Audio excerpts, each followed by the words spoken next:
പ്രിയമുള്ളവരെ നമസ്കാരം.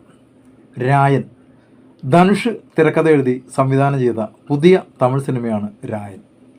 ധനുഷ് തന്നെയാണ് നായകൻ. ധനുഷിനെ കൂടാതെ എസ്.ജെ. സൂര്യ, കാളിദാസ് ജയറാം, സന്ദീപ് കൃഷ്ണൻ, സെൽവരാഘവൻ, പ്രകാശ് രാജ്, തുഷാര വിജയൻ, അപർണ ബാലമുരളി തുടങ്ങിയവരും അഭിനയിക്കുന്നു. ക്യാമറ കൈകാര്യം ചെയ്തിരിക്കുന്നത് ഓം പ്രകാശാണ്. എഡിറ്റിംഗ് ജി.കെ. പ്രസന്ന. എ.ആർ. റഹ്മാൻ്റേതാണ് മ്യൂസിക്. ഇനി സിനിമയെക്കുറിച്ച് പറയുകയാണെങ്കിൽ ഒരു ബ്ലാക്ക് ആൻഡ് വൈറ്റിലാണ് സിനിമ ആരംഭിക്കുന്നത്. ധനുഷും ധനുഷിൻ്റെ അച്ഛനും അമ്മയും 2 സഹോദരങ്ങളും അടങ്ങുന്ന ഒരു കുടുംബം. അമ്മ വീണ്ടും ഒരു പെൺകുട്ടിയെ പ്രസവിക്കുന്നു. ധനുഷ് തന്നെയാണ് ആ കുട്ടിക്ക് ദുർഗ എന്ന് പേരിടുന്നത്. എന്നാൽ ഒരിക്കൽ ജോലി തേടിപ്പോയ അച്ഛനും അമ്മയും വീണ്ടും തിരിച്ചു വരുന്നില്ല. ഈ കുട്ടികൾക്ക് വേണ്ടി ധനുഷ് എന്ത് ജോലിയും ചെയ്യാൻ തയ്യാറാവുന്നു. പക്ഷേ ഒരു അപ്രതീക്ഷിത നിമിഷത്തിൽ ധനുഷിന് ഒരാളെ കൊല്ലേണ്ടി വരുന്നു. പിന്നീട് അവിടെ നിൽക്കാൻ പറ്റാത്ത രീതിയിൽ ധനുഷ് തൻ്റെ സഹോദരങ്ങളെയും കൂട്ടി നാടുവിടുന്നു. ചരക്കെടുക്കാൻ വരുന്ന ഒരു മിനി ലോറിയിൽ കയറിയാണ് അവർ രക്ഷപ്പെടുന്നത്.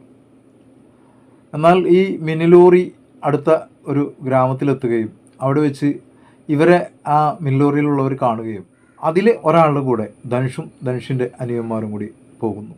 ധനുഷിൻ്റെ ഒരനിയൻ കാളിദാസാണ്. മറ്റൊരു നടന്ന പേരും കറിയില്ല. രണ്ടുപേരും വളരെ നന്നായിട്ടുണ്ട്. ഏറ്റവും മനോഹരമായിരിക്കുന്നത് ധനുഷും ധനുഷിൻ്റെ പെങ്ങളായിട്ട് അഭിനയിക്കുന്ന തുഷാര വിജയൻ എന്ന് പറയുന്ന പെൺകുട്ടിയുമാണ്. ധനുഷിനോളം തന്നെ പ്രാധാന്യം പോകുന്ന ഒരു കഥാപാത്രമാണ് തുഷാര വിജയൻ്റെ.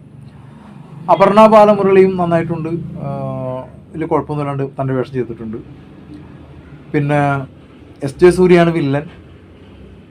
എസ്.ജെ. സൂര്യ തൻ്റെ വില്ലത്തരം പരമാവധി മനോഹരമാക്കി തന്നെ ചെയ്തിട്ടുണ്ട്. തൻ്റെ വില്ലൻ വേഷം നമുക്ക് എസ്.ജെ. സൂര്യയുടേതായിട്ടുള്ള ചില മാനരസങ്ങളുണ്ട്. അതെല്ലാം കൃത്യമായിട്ട് അതിനകത്ത് ചെയ്തിട്ടുണ്ട്.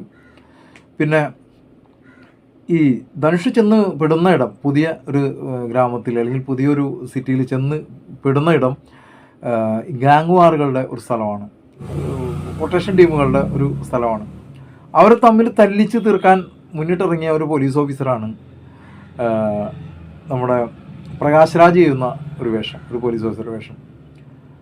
അതിനകത്ത് അറിയാതെ ചെന്ന് പെട്ടുപോകുന്നതാണ് ഈ പറയുന്ന ധനുഷും ധനുഷിൻ്റെ അനിയന്മാരും. ധനുഷ് വളരെ നന്നായിട്ട് തന്നെ ഫൈറ്റും കാര്യങ്ങളൊക്കെ വളരെ മനോഹരമായിട്ട് തന്നെ ചെയ്തിട്ടുണ്ട്.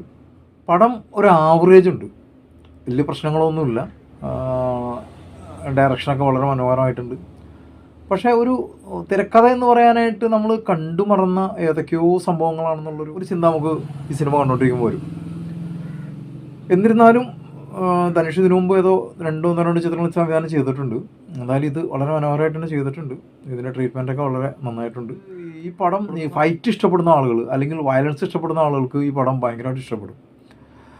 കുടുംബസമേതം കാണാൻ കുഴപ്പമൊന്നുമില്ല, അത്ര വലിയ പ്രശ്നങ്ങളൊന്നുമില്ല. അപ്പോൾ നിങ്ങൾ കാണാൻ ഈ പടം തിയേറ്ററിൽ തന്നെ കാണണം.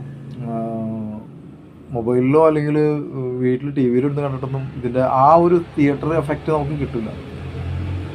അപ്പോൾ അതുകൊണ്ട് നിങ്ങൾ ഈ സിനിമ കണ്ടവരാണെങ്കിൽ നിങ്ങളുടെ അഭിപ്രായം എൻ്റെ വീഡിയോക്ക് താഴെ കമൻ്റായിട്ട് എഴുതിയിടുക.